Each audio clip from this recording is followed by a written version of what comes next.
E hoje estamos aqui com a nossa líder, Nervosíssima. Fernanda Bernardino. Seja muito bem-vinda. Bernardino. Ah, tá. Você falou Dinho.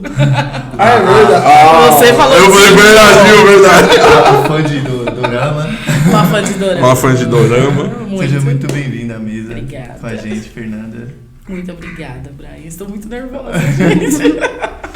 Pra gente iniciar nosso bate-papo, a gente quer saber um pouco da sua história, saber como que a Fernanda chegou até aqui. Então pode compartilhar conosco. Tá bem. Bom,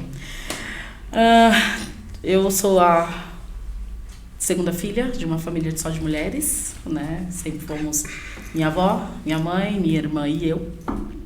Cresci na periferia, né? Ali na região do Jardim Ângela. Né? Minha mãe foi mãe solteira, né? Das duas filhas, muito guerreira, né? Muito batalhadora. Aprendi muito, né? com isso, né? Com a força dessas mulheres da minha família, né? Porque sempre tivemos que nos virar. Hoje as coisas são um pouco mais tranquilas, né? Mas antigamente era um pouco mais difícil, né? Para mulheres. Cresci vendo minha mãe lutando muito, né? Para ter as coisas, para vencer na vida, né? Então adquiri muito disso, né, dela, da minha avó também. Minha mãe era mantenedora do lar, era a pessoa que saía para trabalhar e tudo mais. E minha avó ficava em casa cuidando de mim e da minha irmã. Mulheres de personalidade forte. Eu acho que eu sou um pouco mais tranquila, eu sou a mais tranquila da família. O Brian conhece, acho que um pouquinho mais, né? A minha irmã ali, né? Todo mundo muito, né? Bem esquentado, mas somos pessoas tranquilas, pessoas normais, né? E a minha avó, na verdade, ela começou dentro da religião católica. Minha avó, na verdade, deu umas viajadas por aí, né? Ela deu umas, né, em algumas religiões, mas se encontrou, né, depois dentro do cristianismo. E desde que ela se encontrou dentro do cristianismo, minha avó nunca mais saiu. A minha mãe também veio pro cristianismo, mas depois, né, deu umas ali. Nesse tempo em que minha mãe estava afastada, né, do cristianismo, foi o tempo que eu e minha irmã começamos a vir, né? Já estávamos ali eu com 6 anos, a minha irmã com 9, e minha avó começou a levar a gente para a igreja, né? E aí tive meu encontro com Deus ali com 6 anos de idade. Nunca mais saí, né? Minha mãe depois com o tempo acabou voltando, minha irmã saindo, voltou de novo, né? Então é dessas, né? Mas eu sempre me mantive firme, né? Então sou uma cristã convicta, né? Amo a minha vida com Deus. E é isso, essa sou eu. Sou mãe do Rafa, esposa do Kiko. E é isso. Você começou na igreja com 6 anos, onde? Na Assembleia de Deus. Ali já de Vila Zelina, né? Já começou na Vila Zelina? Já comecei na Vila Zelina. Eu comecei a Cláudia, né? Que hoje é Bispa Cláudia.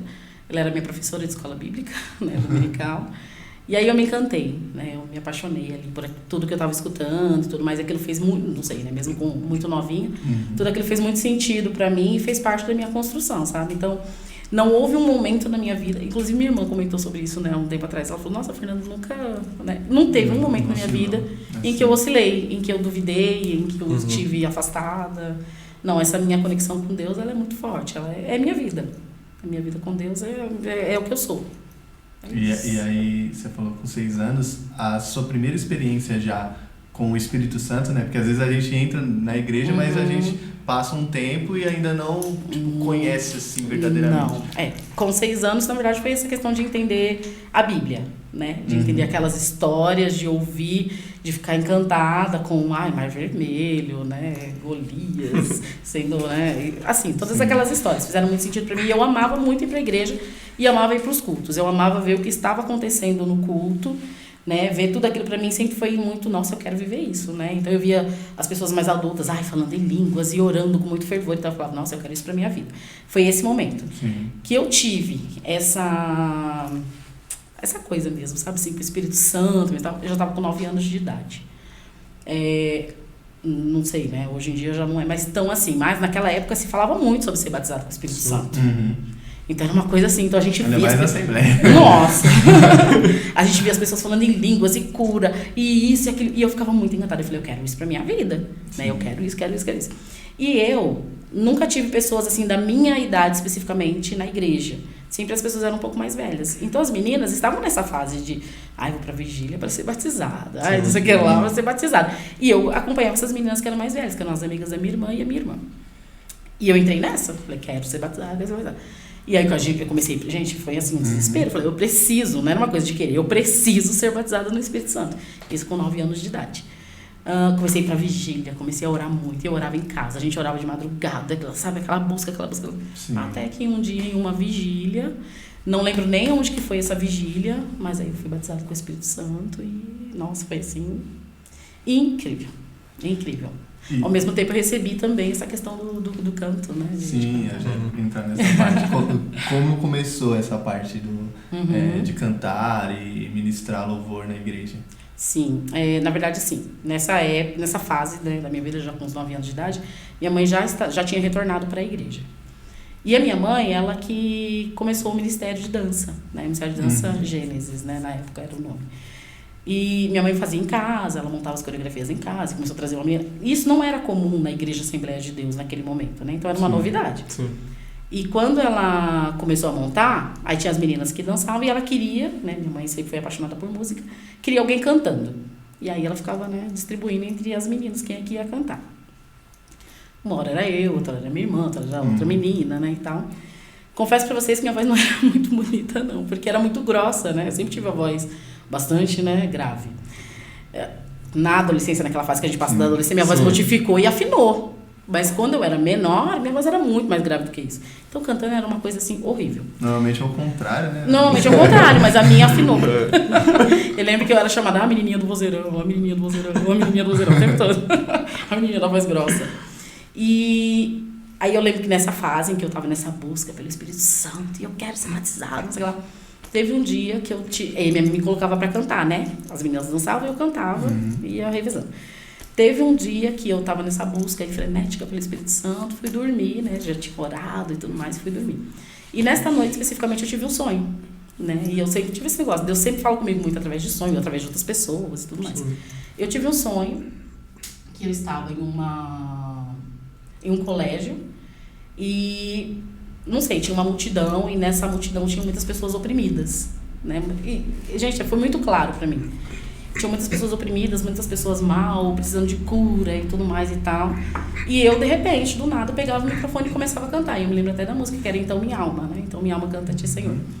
E quando eu começo a cantar essa música, essas pessoas começam a ser libertas, né? E minha mãe diz que, né, ela acordou, porque ela viu que eu estava muito inquieta, né? Eu dormia junto com a minha mãe. Ela viu que eu estava muito inquieta e tal, e ela, né, não entendeu e orou ali e tal. No dia seguinte foi o dia que eu fui batizada com o Espírito Santo. Então veio tudo junto, né? Então eu entendi que naquele momento que o Espírito Santo, né, já estava ali naquela madrugada, já trabalhando na minha vida, no dia seguinte ele veio só e selou. E a partir de então comecei o meu ministério, né, cantando, louvando. E claro, minha voz foi melhorando com o tempo, a gente vai aprendendo uma coisa e outra. Mas assim, é muito de unção mesmo, assim, sabe? Muito do que Deus me entregou naquela noite. É isso. Fê, eu já queria entrar numa área, que é uma área que você é uma referência pra gente, na verdade. E que a gente vê a experiência que você passou. E eu queria saber do seu ponto de vista como foi esses processos dos dois âmbitos, tá? Tá bom. Primeiro do câncer. Tá. Como que foi todo esse processo dessa doença, como que foi pra você? Na verdade, eu já sofri assim, não sofria. Eu já tive alguns problemas de saúde anteriores a isso. Em 2009 foi quando começou, né? Então, em 2009 eu tive meu primeiro problema, que foi um microadenoma hipofisário, que é um tumorzinho na cabeça. Sim. Né? E esse primeiro tumorzinho, lógico, né, por ser na cabeça, me assustou muito, mas eu era muito novinha, então nem era meio sem noção, né? Acho que eu tava com 19, 20 anos, foi antes de casar. Tava com 19, 20 anos por aí. Então eu, tá, gente? Não tô dizendo que as pessoas de 19, 20 anos são sem noção, mas eu era. Eu era muito assim, avoada, tal. Então eu fiquei meio preocupada, mas beleza, né? Vamos seguir a vida. Naquele momento eu fiz um tratamento com medicamentos, né? Que era um medicamento super forte, né? Super caro e tal. Ele me causava muito mal, né? Mas fiz o tratamento, passou e tal. É um tumor que não é uma coisa que é instalada ali, é uma glândula que a gente tem, todo mundo tem, e ela começou a produzir hormônio demais, então ela cresceu. E aí ela foi vista numa ressonância, né? Tinha 3 milímetros, coisa bem pequenininha. Mas por ser na cabeça, provocava muitos males, né? Na mesma época que eu tive esse primeiro tumor, eu tive ceratocone, que é a córnea entortada. Sim. Entortou uma, entortou a outra. Teve até um dia que eu trabalhava na época lá na Paulista, eu vim cega para casa porque eu não enxergava nada. De repente, minha visão deteriorou. Então, eu fiz o tratamento do microadenoma, em seguida fiz o primeiro transplante de córnea, casei, depois eu fiz o segundo transplante de córnea. Foi, assim, uma época bastante conturbada, não estava entendendo nada, mas passou, né? Casei, e aí a gente ficou ali um tempo, né? Vamos, né, nos ajeitar, entender o casamento e tudo mais, tal. Depois a gente tenta ter filhos. Quando chegou no momento ali de a gente, vamos começar a pensar em ter filhos, vamos. Aí eu fui no médico, né, e ela falou assim, por conta do tumor da cabeça, você já vai ter dificuldade, né, e tudo mais e tal. E aí falou que era muito difícil pra mim, falou outras questões também e tal. Parei, desisti, né, desisti naquele momento. Pra retomar, eu fiquei com receio, não sei porquê, mas eu tinha um receio. Falei, gente, eu acho que eu não vou ser mãe. Coloquei isso na minha cabeça. Né? Uma médica lá, não muito bem resolvida, me falou isso. Falou, você não vai conseguir. Beleza. E eu coloquei isso na minha cabeça e eu trouxe isso pro meu coração. Falei, não vou ser mãe. Só que aquilo me causava dor, porque era um sonho que eu tinha. Né? Não é aquela coisa... Nossa, eu sempre sonhei, desde pequena, eu quero ser mãe. E pronto, né? Eu coloquei isso na minha cabeça, não vou ser, pronto, acabou. E aí, passado um tempo, eu me lembro de que a gente estava lá na igreja ainda, lá no Parque Maria Fernandes, e o bispo, ele veio, não lembro qual era o assunto, mas ele veio falar com a gente sobre um assunto qualquer. Do nada, ele começou a orar por mim, neste sentido de ser mãe. E aquilo reavivou esse sonho no meu coração, né? Isso já tinha passado muito tempo, né? De quando eu comecei, de quando eu desisti, né? E aí, isso reavivou no meu coração. Falei, vou voltar a tentar, tá? Vou passar em médico e tudo mais, tá? Nisso a gente já tava com, né, bastante tempo de casado. Falei, vou no médico, bonitinho, fui. Quando eu vou no médico, ela me pede exames de rotina, exames normais. Até, gente, eu tava super normal, super bem. Zero sintoma. Fui no médico, aí ela me pede uma ultrassom, né? Normal, uma ultrassom. E aí, quando eu vou na médica, com o resultado... Na verdade, não, né? Teve até o Kiko falou desse detalhe, né? Eu demorei muito tempo para pegar o resultado, porque eu estava muito atolada de trabalho, muito dedicada ali ao trabalho. Demorei cerca de um mês para buscar esse resultado de exame, e o Kiko me enchendo o saco. Vai. Eu, caramba, eu tô trabalhando muito. Não, mas você precisa pegar, não sei, deu um negócio nele que eu precisava pegar esse exame. O Kiko nunca ligou para qualquer exame que eu fizesse. Mas dessa vez ele ficou. E aí eu lembro que eu saí do trabalho, falei pro meu chefe, olha, eu vou aproveitar o horário do almoço, vou lá buscar um exame e já volto. Fui de ônibus, e aí no ônibus na volta, aí eu abri, né? Aquela curiosidadezinha. Na hora que eu abri, que eu olhei, falei, que é isso, né? Não entendi nada, sei lá, pâncreas. Mas tudo bem, né? Voltei pro trabalho, trabalhei, a cabeça zero, eu tava pra sair de férias, tava muito mais preocupada com a viagem. E aí, beleza. Quando eu chego em casa, que eu mostro pro Kiko, ele já tem alguma coisa errada, Fernando. Ele falou, isso aqui é sério, você precisa ver isso daqui. Eu falei, não vai ser nada demais. Levei na médica, aí ela olhou e falou, não, tá errado. O laboratório errou, como é que você tem um negócio de 8 centímetros dentro do seu pâncreas e você não sabe? Tá sentindo alguma coisa? Eu falei, não. Tem certeza? Tem. Então, o laboratório errou. Ela falou assim, é muito difícil o laboratório errar, mas eles erraram. Pra gente ter certeza, volta e faz uma tomografia. Pra gente, né, só pra mostrar que eles estão errados.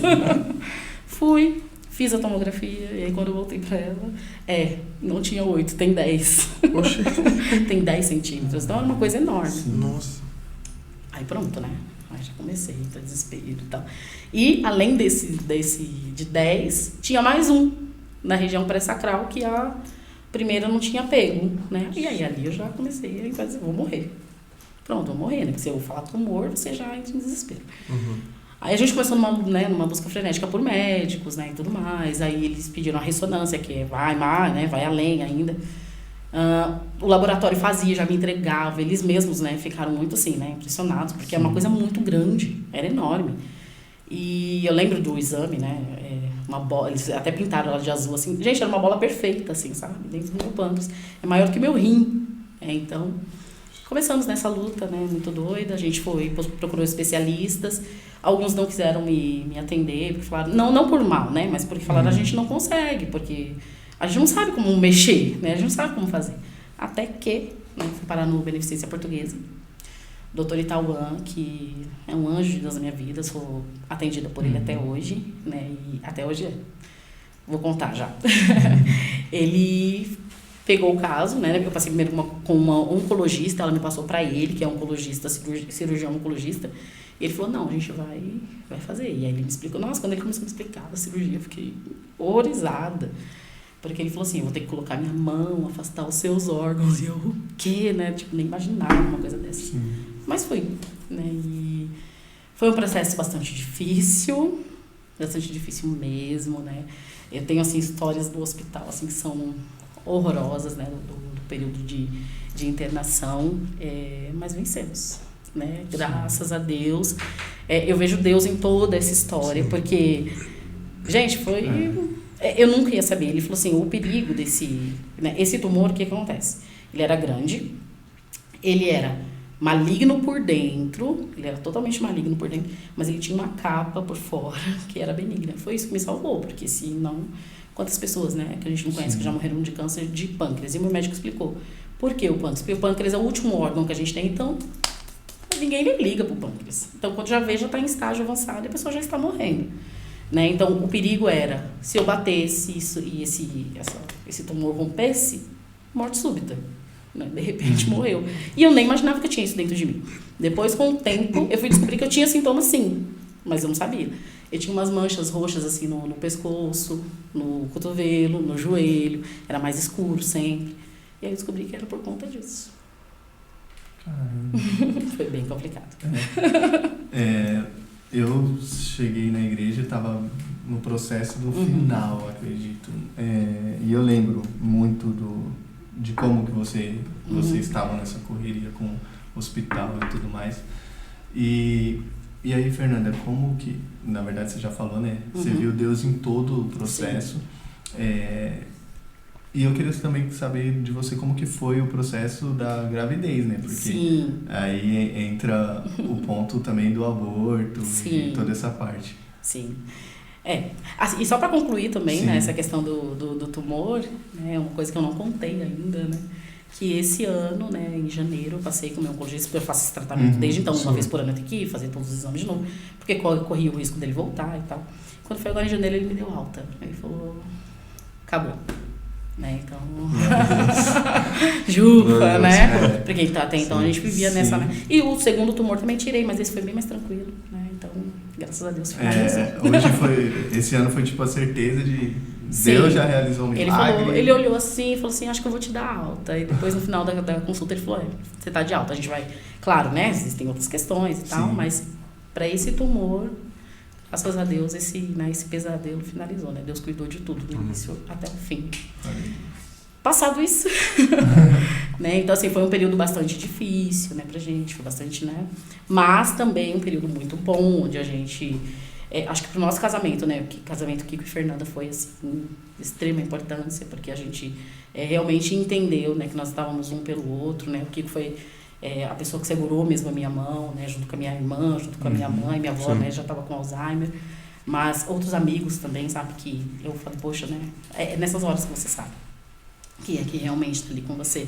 A igreja, gente, essa igreja se colocou em oração de uma maneira que eu tenho a certeza de que Deus agiu por intermédio da oração da igreja, né? Então eu vi as pessoas realmente preocupadas, né? Não me mandavam muitas mensagens, até por respeito, mas eu sabia que a igreja estava orando, né? Então isso foi muito importante. Nesse momento é que você sabe quem é que está com você. E comigo, com o que foi, né, de extrema importância e tal, e a gente não tinha desistido do nosso sonho, né? Queremos ter um filho. E aí, quando o médico me liberou, ele falou assim, não, tá, né, da cirurgia tá ok, né, pode, né, tá normal, vocês já podem tentar, né, ter filhos e tudo mais, tal. Então a gente foi para este outro processo. Ok, né, pouco tempo depois da cirurgia, né, eu estava recuperada, e aí a gente, em um dia eu falei, não tô me sentindo muito bem, tal. No trabalho mesmo, fiz o teste de gravidez, né, tava tão ansiosa, né, porque eu já tinha imaginado que poderia ser. Então, no trabalho eu fiz, aí eu falei, vou fazer aquela, né, fazer surpresa, que nem a gente vê na internet. Não consegui, já contei logo. Eu sou muito ansiosa. Kiko, tô grávida. E a gente, naquele primeiro momento, né, a gente não tinha esse cuidado, né, de não falar ainda, né, esperar um tempo e tal, né. E a gente sentiu que, pra gente compartilhar. E aí até a conferência, né, de adolescentes. E a gente falou, agora, né? Por quê? Porque a igreja tinha orado junto com a gente, né? A igreja estava junto com a gente no processo de dor, então por que não no momento de alegria, né? Compartilhar isso com a igreja. Então vamos compartilhar com a igreja. E a gente trouxe isso, eu lembro que no dia que nós demos a notícia, né, parecia um estádio de futebol, lembro. né? Porque antes eu contei a minha história, né, desse processo de cura, e aí eu já falei, e agora, né, já estamos grávidos. E aí foi aquela festa, aquela alegria, todo mundo comemorando. Foi assim, gente, eu tava no céu, assim, sabe, de tão feliz. E aí eu acho que foi questão de uma semana ou duas. Uma semana ou duas, eu lembro que o Kiko tinha saído de casa para ir para uma reunião do Ministério de Louvor. Eu estava em casa com a minha mãe, aí eu senti alguma coisa, e aí eu falei, não é possível, já, a cabeça já vai, né? Falei, mas não é possível, né? E aí, sei lá. Gente, eu falei, né? A gente já passou por tanta coisa, né? Mas aí fiquei esperando, ligando pro Kiko, volta para casa, o Kiko voltou, a gente foi pro hospital, e quando chegou lá ainda nos deram alguma esperança, tipo, não, calma, pode ser que não, né? Tive um sangramento. Sim. Mas eles falaram, não, pode ser que não, tal. Aí me mandaram de volta para casa com medicamento e tal, vamos tentar segurar. Passei a madrugada, claro, né? E aí chorando e já fiz todas as barganhas possíveis com Deus, né? E tudo mais. Naquele momento eu ainda... Naquele momento de nervoso, de estresse, você fala tudo que você pode, né? Então, eu lembro de ter chorado muito, ter pedido muito e tal. E no outro dia voltamos pro hospital. Voltamos pro hospital, fiz o exame e aí eles confirmaram.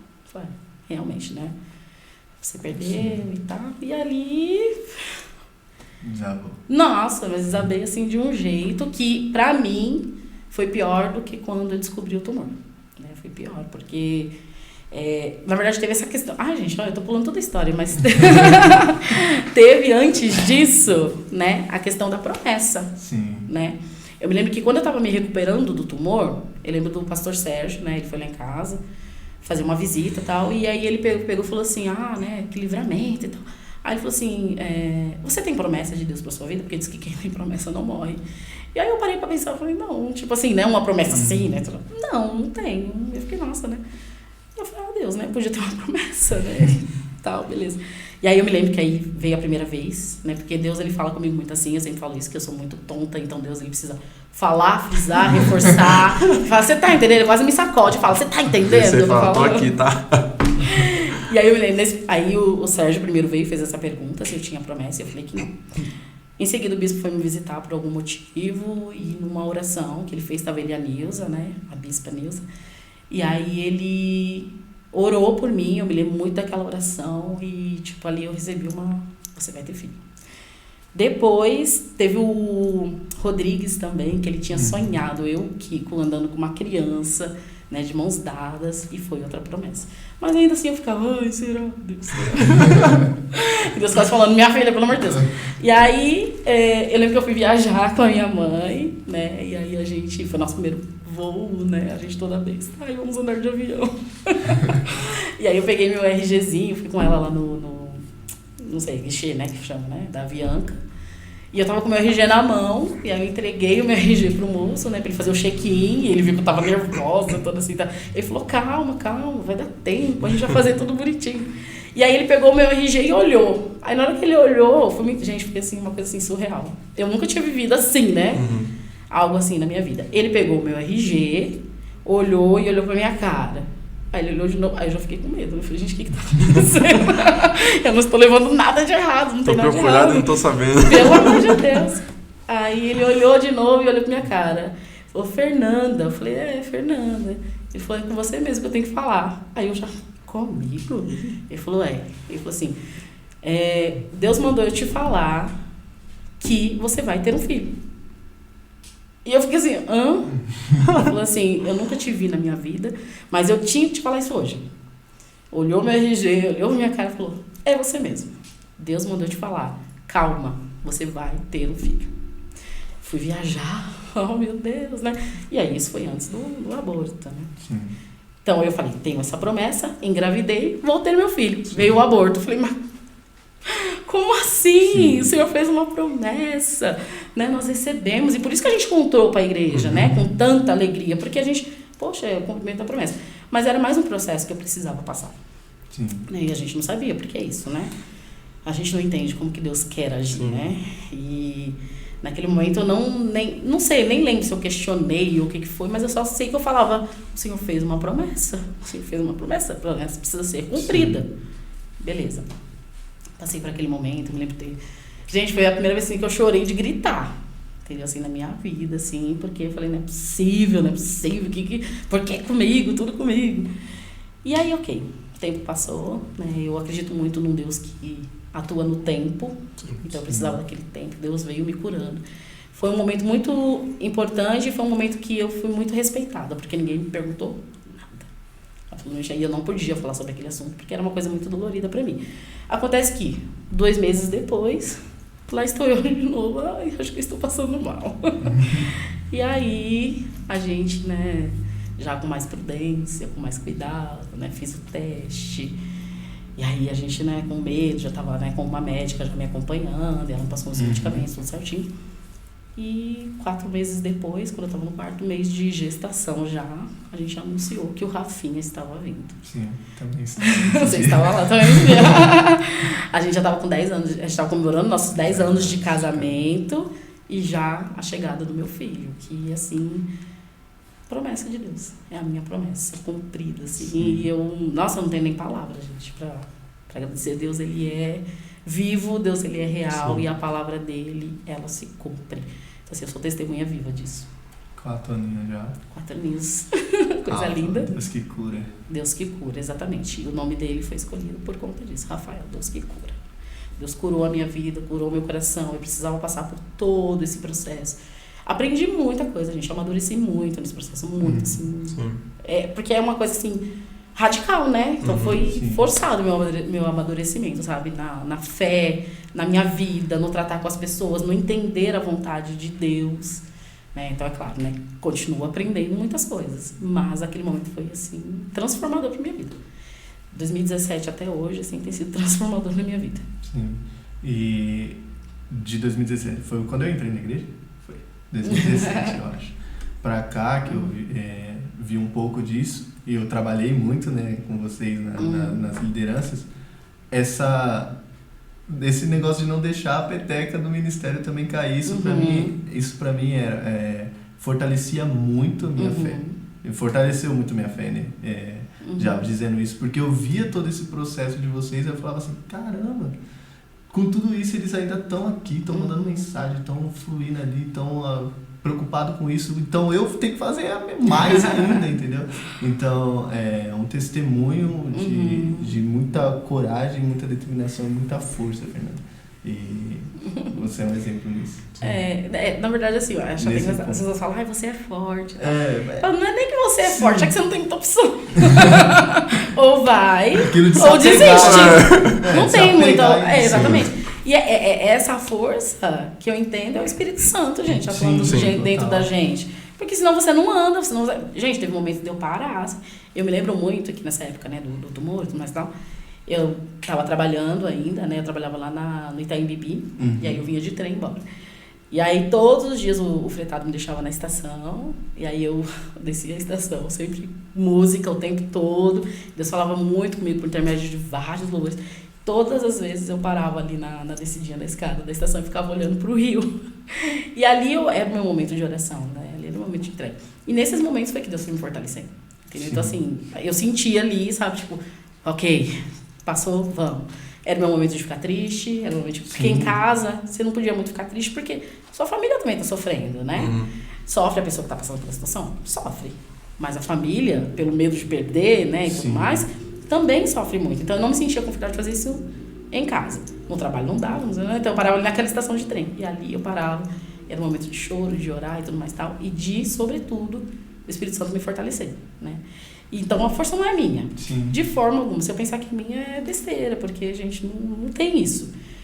Nós, como seres humanos, ou você vai ou você para. Né? Ou você se entrega e fala, vou morrer e pronto, acabou. Não vou nem procurar tratamento. E não, o Espírito Santo tá ali. Não, vai, você consegue. Aí você corre atrás disso, você corre atrás daquilo. E aí, né, foi. Eu me lembro, nossa, um dia que eu entrei no hospital, gente, eu tremia, assim, de medo. Porque eu falei, eu não vou voltar. Né? É impossível voltar, né? Quando acabou a cirurgia, o médico falou assim, né, pra minha família que estava me esperando, olha, ela vai voltar agora, deu tudo certo e tal. A sensação que ela vai ter é de que ela foi atropelada por um trator. Tamanha dor. Gente, era uma coisa assim, a dor era insuportável. Mexeram tudo dentro de mim, tudo. O tumor em si era maior do que um órgão, então foi uma coisa absurda.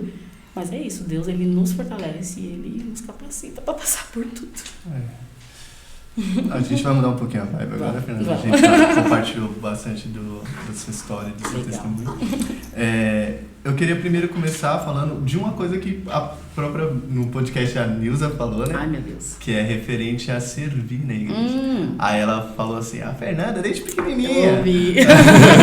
desde pequenininha sempre serviu e tudo mais. Aí eu queria que você comentasse também sobre o servir, agora como pastora de jovens e adolescentes.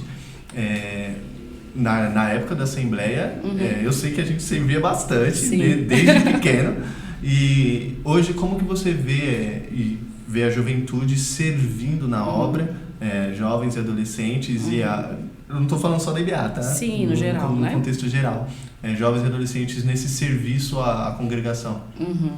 Eu sempre fui muito ativa na obra porque eu entendo que, né, eu gosto muito da escala de valores do pastor Luciano Subirá, sobre aquilo que você tem que valorizar na sua vida. Então, em primeiro lugar é Deus, em segundo lugar a sua família, em terceiro lugar ele diz que é obra e estudos, em quarto lugar vem o ministério, vem a obra, né, na verdade, né? Mas eu entendo que todas essas coisas estão interligadas, a gente não pode colocar uma na frente da outra, né? Senão tudo descamba. Mas a obra eu sempre valorizei muito mesmo, né? Por quê? Faz parte disso daqui, faz parte do que Deus faz na minha vida. Se eu paro para pensar no amor de Deus, no cuidado de Deus, no quanto Deus cuidou de mim, da minha família, de toda a nossa trajetória, o que eu faço é nada. É nada. Né? Então, assim, é o mínimo que eu posso fazer para tentar trazer mais pessoas para conhecer esse amor que um dia eu conheci. Então, o objetivo todo é esse. Né? Então, assim, se através daquilo que eu posso fazer uma pessoa conhecer a Cristo, uma pessoa ter sua vida transformada por Cristo, e entender esse amor, entender essa dependência, né, de Cristo, para mim já valeu tudo. Então, isso sempre foi trabalhado na minha vida, né, desde muito nova. Sempre eu sou meio ativa assim também, né? Agora um pouco menos, né? A idade já chegou. Mas eu sempre fui muito assim, de fazer coisas, né? Não conseguia ficar parada. Na Assembleia, né? Eu até ouvi você falando, né? Porque a gente limpava a igreja, coisa e tal. E realmente, gente, amava vir pra igreja, vamos limpar. E quando tinha que fazer qualquer coisa, a gente, né? E eu acho que hoje, eu não sei se não sei se posso generalizar. Mas eu vejo para muitas pessoas é como se fosse o contrário. É como se elas precisassem ser servidas na obra e não elas mesmas servirem na obra, né? A gente tinha esse prazer em se entregar, né? Pelo outro, pela igreja, né? Então, isso foi muito trabalhado. Não sei se falavam muito disso ou se era só por essa percepção que a gente tinha de devolver ao Senhor um mínimo, né? Daquilo que Ele fez por nós, né? Eu acho que a gente tinha muito mais essa percepção. E eu vejo que tem uma galera que não tem muito, né? Não é todo mundo. Então, elas querem ser servidas, né? Então, faça por mim, esteja aqui por mim. Tanto é que se magoam muito fácil com as pessoas, desistem muito fácil, porque estão sempre esperando algo de alguém. E não, gente, eu não espero nada de ninguém. Né? Meu relacionamento, ele é com Deus, né? É claro que é muito bom a gente se relacionar com os irmãos e ter comunhão e tudo mais tal. Isso é de extrema importância, mas eu não dependo do outro para fazer alguma coisa ou para estar na presença do Senhor. E eu vejo que tem, assim, né, uma galera que ainda não entendeu isso. Você acha que talvez isso seja por a questão dos modelos atuais das congregações? Porque, tipo, que nem eu falei, na época lá que eu me converti, tipo, a igreja tava lá, mas não era determinados ministérios para fazer tal coisa. Então, você chegava, você fazia tudo, você limpava, você fazia aquilo ali e tal. Hoje a gente sabe que tem muitos ministérios que cuidam de determinados pontos da igreja e talvez as pessoas não queiram fazer porque falam assim, tem um ministério que cuida disso. Será? Não sei. É Eu não sei se é isso, Brian, de verdade. Eu não sei se é o modelo, eu acho que é mais a percepção mesmo. Porque se você está disposto, né, a fazer algo, se você... Cara, você entra, entendeu? Ninguém vai dizer pra você, né, eu imagino, que ninguém vai dizer pra você, não faça. Não faça, porque isso aqui é do meu Isso aqui é ministério. Eu acredito que isso não aconteça. Né? Então, por exemplo, é que talvez as pessoas queiram coisas específicas. Só quero se for isso. Porque, gente, se você se oferecer, por exemplo, para vir limpar a igreja, você acha que alguém não vai deixar? Só que ninguém quer. Ninguém quer. A gente não... Nós não pedíamos, assim, tipo, a gente só avisava, assim, né? Tipo, olha, hoje, fulano, a gente vai ficar aqui, a gente vai limpar a igreja e tal. Porque aquilo fazia bem pra gente. Servir na obra fazia bem. Só que hoje a galera não quer isso, né? Tipo, às vezes, né? A gente percebe que está só no louvor, que está só na dança, que está só, né, em algumas coisas mais específicas, né? E naquilo que é mais menos visível, né? A gente percebe ali a gente vê, né? A gente é muito de cantina, né? A gente é muito de cantina.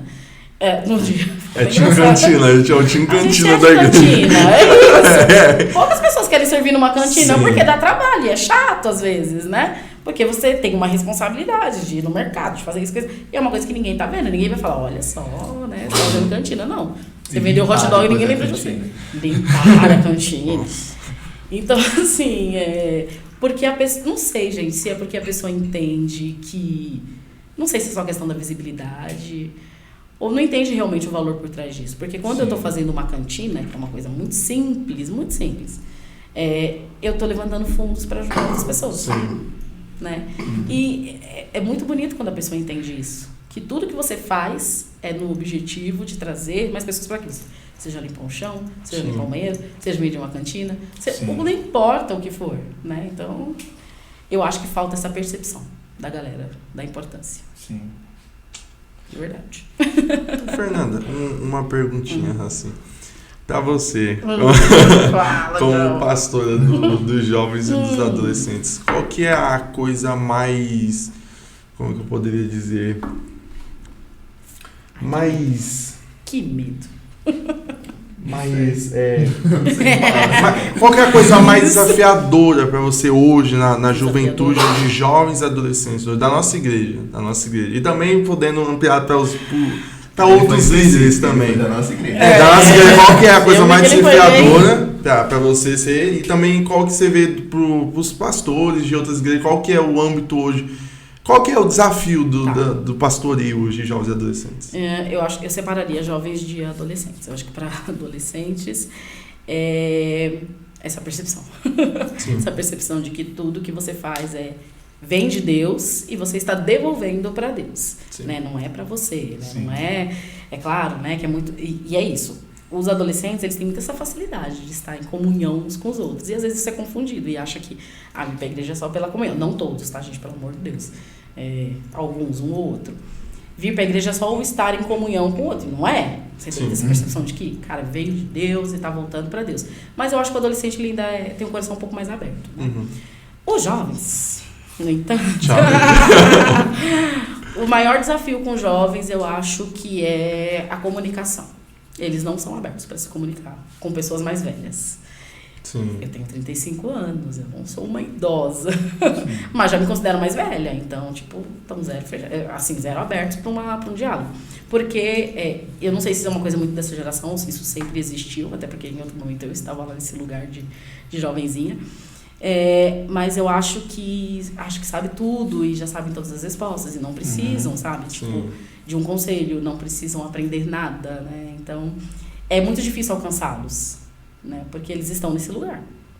Um dia, não. Qualquer oferta que se faça, olha, isso aqui para te ajudar, tal, não quero. Por quê? Porque eu já sei o caminho, eu já sei por onde ir, eu já sei o que fazer. Então, acho que a comunicação ali com os jovens é um pouco difícil, né? A gente entende e a gente respeita muito isso, né? Que cada um tem um momento. Né? Então, assim, realmente tem gente que realmente não precisa de ajuda, né? Já entendeu e já pode, né?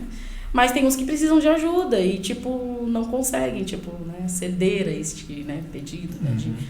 Porque, gente, é importante a gente caminhar junto, né? E na minha fase de jovenzinha, eu tinha muitos amigos na igreja, né? A minha família, gente, eu sempre tive a igreja como família, como eu disse pra vocês, lá no início. Minha família era de 4 pessoas. Então, eu nunca tive primo, nunca tive tio, tudo isso eu encontrava dentro da igreja, né? Então, assim, a igreja sempre foi a minha família. E conforme eu fui crescendo, eu fui, né, me encaixando aqui, me encaixando ali e tal.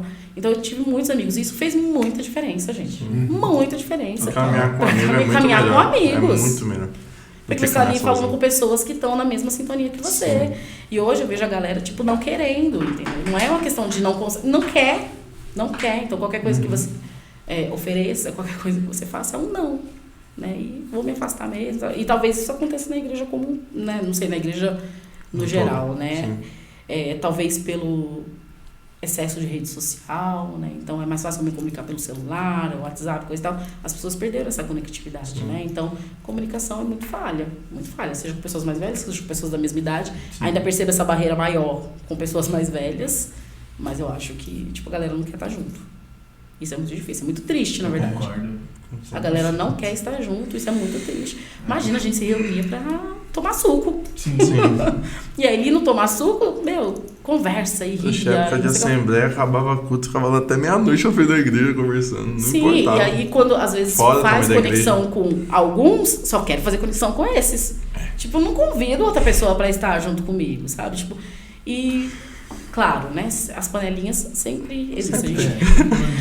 A gente ouviu uma vez, né, do pastor Márcio Valadão, ele falando que panelinhas são boas, gente, porque, né, faz parte, não vai ter panelinha. Porque a gente não pode deixar sempre a tampa fechada para que outras pessoas não entrem nessa panelinha. Sim. Deixa, sabe? E a gente sabe que vai ter um círculo de amigos que vai ser mais próximo, que vai ser mais íntimo. E isso não tem problema. Mas eu sou amigo de todo mundo, entendeu? E eu, Fernanda, né, eu sou muito assim. Eu não tenho, tipo, só falo com essas pessoas. Não, a gente fala com todo mundo, claro, que não é todo mundo que vai, né, ter aquela, né, intimidade, e tal. Mas é muito importante a gente falar com todos, a gente abraçar todos, trazer todos para perto. E eu vejo isso acontecendo muito, assim, de você sim, você não, você sim, você não. É muito triste. Isso aí é muito triste. Eu também me dou muito quando eu vejo esse tipo de postura, né? Pode seguir, Diogo. Eu sei que você ia falar, você olhou pra mim. Não, eu achei interessante você falando. Mas é verdade, esse negócio de panelinha é complicado. Esse negócio de panelinha é complicado. Agora eu vou puxar um tema assim. Não é polêmico, não, calma aí. É que tipo assim, automaticamente quando jovens e adolescentes, jovens vão separar, mas começa a entrar nesse âmbito familiar, acaba gerando alguns relacionamentos interpessoais. Mais próximos. Namoro. E aí eu queria saber na visão da pastora Fernanda, qual que é, porque eu acredito que você conheceu o Kiko na igreja e tal, foi um namoro cristão, com base cristã, com fundamento cristão. Sim. E qual que é o conselho hoje para essa juventude, para essa adolescência, com esse pessoal que está vindo agora para a juventude, que está começando também ali 15, 16 anos, aí começa a dar uma apaixonadinha aqui, apaixonadinha ali. Qual que é o conselho para essa geração de hoje? Tem um namoro cristão, sabe? Tem um fundamento. Eu acho que, gente, em tudo na nossa vida que a gente coloca Deus, dá certo. Tudo. E é claro, né? Eu não sou de muito espiritualizar namoro, não. Acho que namoro é uma tentativa. Você tá conhecendo uma pessoa. Sim. Você vai conversar, né? Deu certo, deu. Não deu certo, não deu. E paciência, a vida que segue. Ai, sofre, chora, mas passa. Né? Quem nunca sofreu uma decepção amorosa? Eu já sofri minhas decepções amorosas. Faz parte. E assim, tudo na nossa vida é para aprendizado. Né? Então, a gente vai aprendendo. Não é algo que você precisa ter pressa, né? Acho que é algo que você precisa realmente entregar para Deus, ter fé e confiar. Eu me lembro de que com 16 anos eu orei, assim, de verdade, né? Tipo, já tinha, né? Namorei antes, não deu certo. Sofri, chorei. Passou. Com 16 anos, eu orei de verdade, assim, com muita fé. E eu falei, Senhor, traz para minha vida alguém que vai vir para somar. Não quero entrar em julgo desigual. Julgo desigual não só no sentido de estar dentro da igreja, estar fora da igreja, no todo, porque às vezes, né, o julgo desigual vem por, né, vários motivos. Né? Então, falei, Senhor, eu não quero, né, entrar em julgo desigual, quero alguém que caminhe comigo, quero alguém que vá somar mesmo, e que eu possa estar junto, que ele possa estar junto comigo e tudo mais e tal. E com 17 anos foi quando eu comecei a namorar com o Kiko. Fiz a oração com 16 e falei, eu não vou namorar com ninguém, até que o Senhor, né, faz. E foi um processo muito rápido, né, a gente... acho que foi cerca de um mês. Tipo, achei ele gato. Falei, então, quero. Chegado, quero. Não, e assim, poxa, eu analisei, porque assim, tem que ter essa análise, né? Isso muito pras meninas, assim, de verdade. Né? Porque, lógico, né? Vou falar pras meninas porque eu me identifico só com as meninas. Tem que ter critério. Tem que ter, gente, porque é uma fase que você tá tão assim, sabe? E às vezes menina é tão carente, Então qualquer coisa que passar na Qualquer frente... coisa, é isso. Ai, gente, não! É verdade. Imagina, Deus me fez uma princesa, uma pessoa de valor, então não é qualquer coisa que eu quero pra minha vida. E eu orei isso muito pra Deus, falei assim, eu não quero qualquer pessoa, quero alguém, né, desse jeito. E quando o Kiko chegou na assembleia, né, ele veio pra ajudar a gente uma vez numa festa que ia ter na igreja, ele tocava bateria, a gente tava sem baterista, e aí ele veio pra ajudar. Claro, fiz minha análise. Baterista. Primeiro, é gato. Não, Baterista já deu 50%. Não, brincadeira. Não foi isso. Não, primeira coisa, é cristão, né? Pra mim era de extrema importância, ele é cristão. Ele é um bom filho, né? A gente avalia muito isso, meninas avaliem muito isso, porque é real, né? O cara é um bom filho, ele provavelmente vai ser um bom marido. Né? Vai ser um bom namorado, vai ser um bom esposo. Então, eu analisei isso, trabalha, porque às vezes as meninas não dão importância pra isso. Tem que trabalhar. Pois mas às vezes não se importam nem com isso, entendeu? Verdade. Tipo, o amor não leva pro cinema, não paga mercado. O amor não... Exatamente. Falei, poxa, né? Eu quero isso, né? Então, ele tava trabalhando. Tinha... prospecção, né, pro futuro, de estudo e tudo mais, né, ali numa conversa a gente pede pras amigas e perguntando algumas coisas, na época era a Dayana, né, bispa Dayana, a Dayana era a pessoa que ficava ali tava perguntando as coisas e me trazendo as informações, então eu já descobri tudo isso, falei, poxa, um mês a gente já tinha descoberto todas as informações principais e vamos.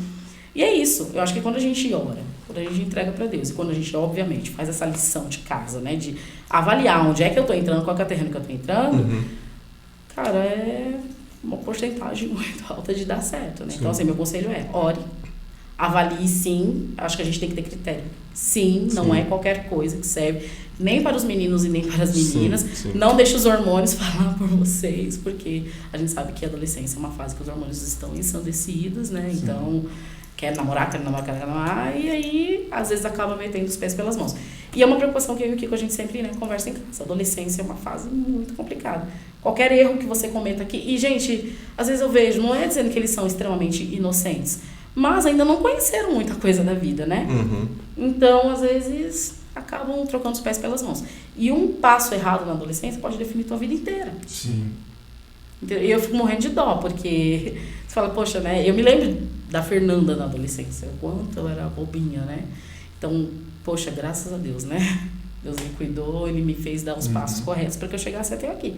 Mas se eu tivesse tropeçado, e tive oportunidades de tropeçar, né? De, poxa vida, não segui aquilo que Deus tinha para minha vida, né? Então, tem que ter cuidado, tem que orar muito para que o Espírito Santo guie todos os passos. Namoro é para entregar sim para Deus. Sim. E aí, baseado nisso, Fê, como que você vê esse papel agora do pastoreio, né? E lideranças também, né? Que vocês têm as lideranças abaixo de você, a guiar esses, tanto adolescentes quanto jovens, não para que, tipo, às vezes a gente fica muito focado, vamos desenvolver o ministério da pessoa, mas às vezes a gente, nem todo mundo, várias vezes a gente escuta isso em outros lugares, né? Nem todo mundo vai ser um pregador da palavra, um ministro de louvor, mas todos serão cristãos. Sim. E desenvolverão famílias cristãs. Então, como que você vê esse processo para desenvolver jovens e adolescentes para ter uma família cristã estruturada, constituída conforme a palavra, embasamento no Evangelho? Como que é esse processo? Bom, a gente pegou, né, os adolescentes, na verdade, a gente já caminha com eles, né? Se trata de igreja brincar. A gente já caminha com os adolescentes há mais tempo, né? Então a gente sempre teve essa questão muito de, cara, tem que entender a palavra. Tudo na vida a gente tem que entender a palavra. E eu particularmente, já sinto muita falta de escola bíblica. Sim. E foi uma das coisas que a gente, né, é uma das coisas que a gente tem lutado muito para retomar. Hoje a galera é muito mais ocupada. Eu não sei o que acontece, gente, porque também na minha época eu conseguia. Sim. eu tinha muito tempo. Então eu conseguia estar envolvida, sabe? Sim. Tipo, com a palavra e tal. Porque, gente, isso é essencial pra tudo, Brian. Pra tudo. Então, se você vê uma galera que não sabe servir na obra, é porque não tem palavra. Se você vê uma galera que, tipo, não tá pensando em constituir família, é porque não tem palavra. Sim. Que não, sei lá, tá envolvida na sociedade de uma forma positiva, é porque não tem palavra. Porque tudo é na palavra, tudo é palavra, tudo é palavra.